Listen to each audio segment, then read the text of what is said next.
que o operador de forças especiais pode ensinar a um empresário prestes a fechar uma negociação milionária? À primeira vista, são dois mundos completamente diferentes. De um lado, operações de altíssimo risco, nas quais uma decisão errada pode colocar vidas em perigo. Do outro, salas de reunião, aquisições, crises empresariais e negociações nas quais uma decisão errada pode comprometer anos de trabalho. Mas existe algo em comum entre esses dois ambientes: pressão, incerteza, pouco tempo para decidir e consequências reais. É justamente nesse ponto que a experiência militar ganha valor dentro das empresas. Hoje eu quero mostrar por que algumas competências desenvolvidas por profissionais de elite podem ser aplicadas à liderança, à gestão de crise e às negociações corporativas. E também por que o empresário precisa parar de enxergar o veterano apenas como alguém que executa ordens e começar a reconhecê-lo como um profissional treinado para decidir quando o cenário está desmoronando. Um operador de forças especiais atua em ambientes imprevisíveis. Ele não controla todas as variáveis, não possui todas as informações e, muitas vezes, precisa tomar decisões em questões de segundos. A sala de reuniões não é um campo de batalha. Essa é a diferença e ela precisa ficar bem clara. Mas ela também é um ambiente tático. Existem interesses ocultos, mudanças de poder, pressão psicológica, informações incompletas e pessoas tentando conduzir a decisão para o lado que mais lhes favorece.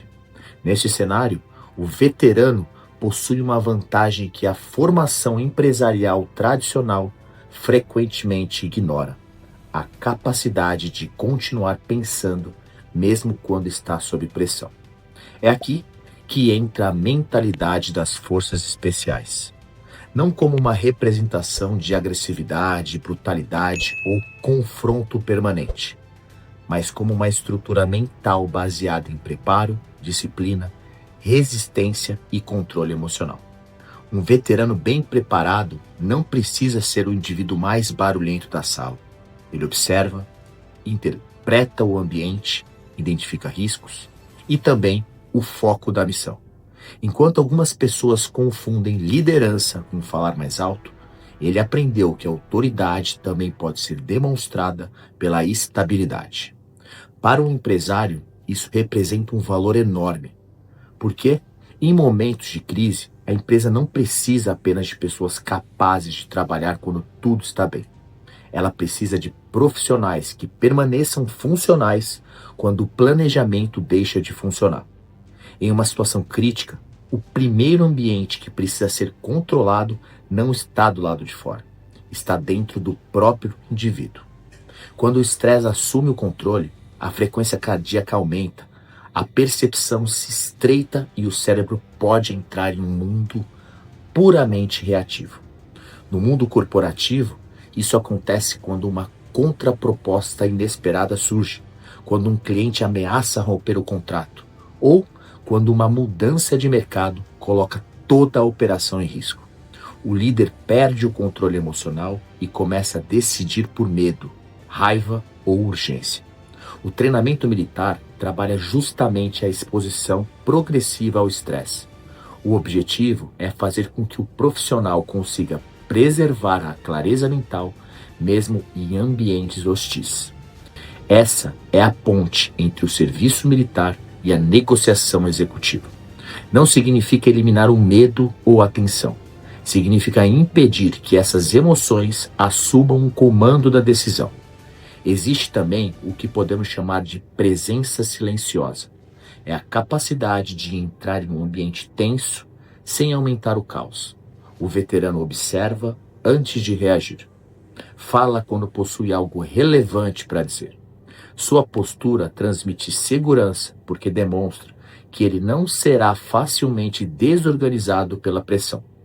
Dentro de uma empresa, essa presença pode estabilizar equipes, reduzir decisões impulsivas e ajudar a restabelecer a direção quando a cultura organizacional entra em crise.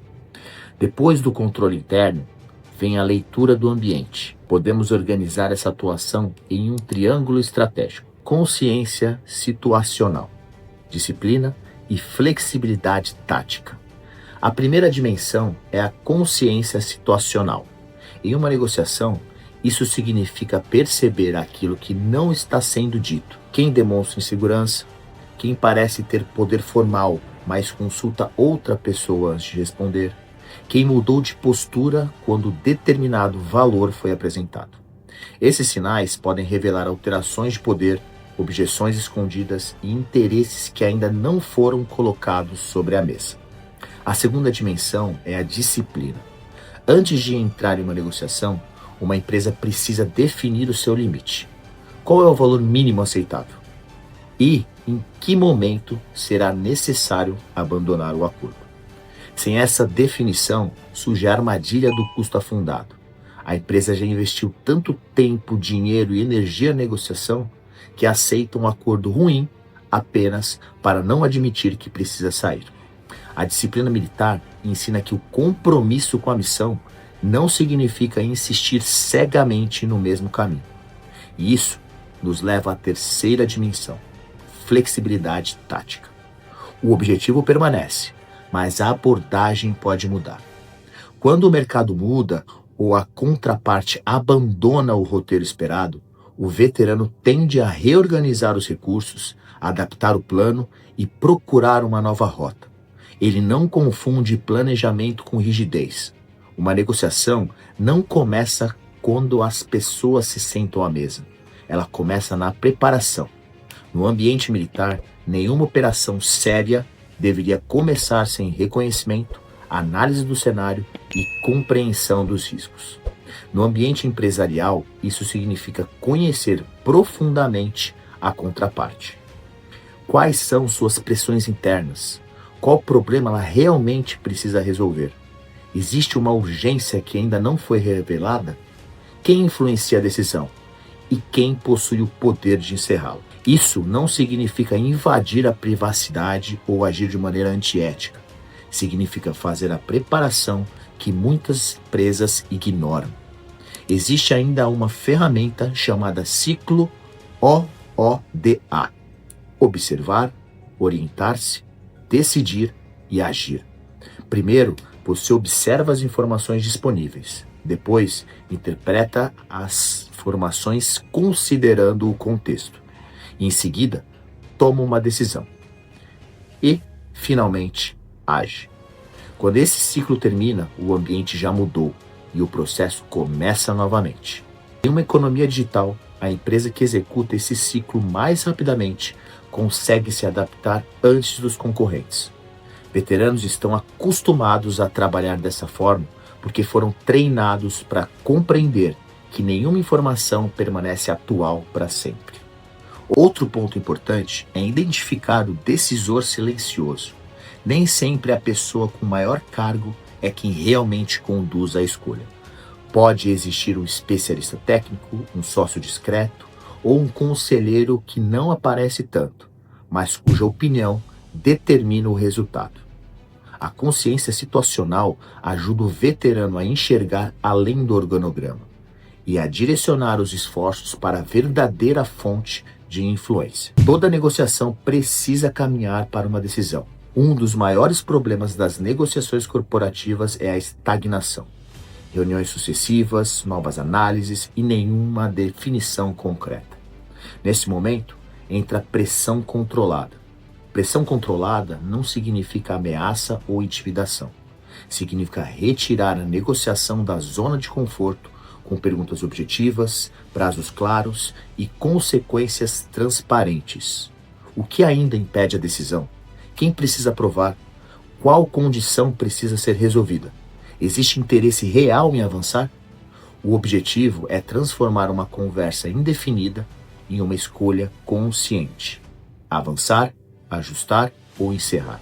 Depois do fechamento, começa outra etapa frequentemente negligenciada. A filosofia da missão sem falhas exige que todas as contingências posteriores ao acordo sejam verificadas.